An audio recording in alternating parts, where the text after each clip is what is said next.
Hey guys, welcome back to our channel. ఇది non veg వెరైటీస్లో episode number 2. So ఈ ఎపిసోడ్లో నేను చెప్పబోయే రెసిపీ వచ్చేసి చికెన్ ఫ్రై, కోడి వేపుడు. సో ఫస్ట్ ఆఫ్ ఆల్ ఈ కర్రీ చేయడానికి కావాల్సిన ఐటమ్స్ వచ్చేసి chicken 1 kg, onions 4 medium size, పచ్చిమిర్చి 6, ఎండుమిర్చి 8, అల్లం 1 ముక్క, ధనియాల పొడి 4 స్పూన్లు, లవంగాలు 5, దాల్చిన చెక్క 5 చిన్న ముక్కలు, ఉప్పు సరిపడినంత, పసుపు చిటికెడు, కొత్తిమీర కొంచెం, పుదీనా కొంచెం, నూనె 150 గ్రాములు, యాలకులు 4. తయారీ విధానం: చికెన్ కావలసిన సైజులో ముక్కలు కోసి కడిగి ఉంచి, ఉల్లిపాయలు పచ్చిమిర్చి ముక్కలుగా కోసి ఉంచాలి. చికెన్కు ఉప్పు, పసుపు, తడి మసాలా పట్టించి సెగ మీద ఉంచాలి. తడి మసాలా అంటే అల్లం చిన్నులపై పేస్ట్.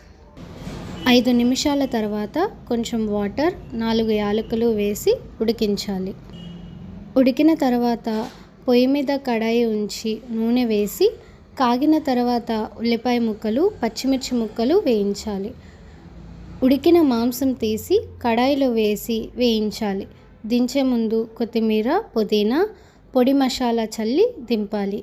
ఇక్కడ పొడి మసాలా అంటే ధనియాల పొడి మరియు లవంగాలు, దాల్చిన చెక్క పొడి. సో అది గైస్ టుడేస్ రెసిపీ. ఈ రెసిపీ కనుక మీకు నచ్చినట్లయితే మీరు ఒకసారి ట్రై చేసి ఎలా కుదిరిందో నాకు కమెంట్ చేయండి. అలాగే ఈ వీడియో మీకు నచ్చినట్లయితే లైక్ చేసి, షేర్ చేసి, సబ్స్క్రైబ్ చేసుకోండి. Thank you.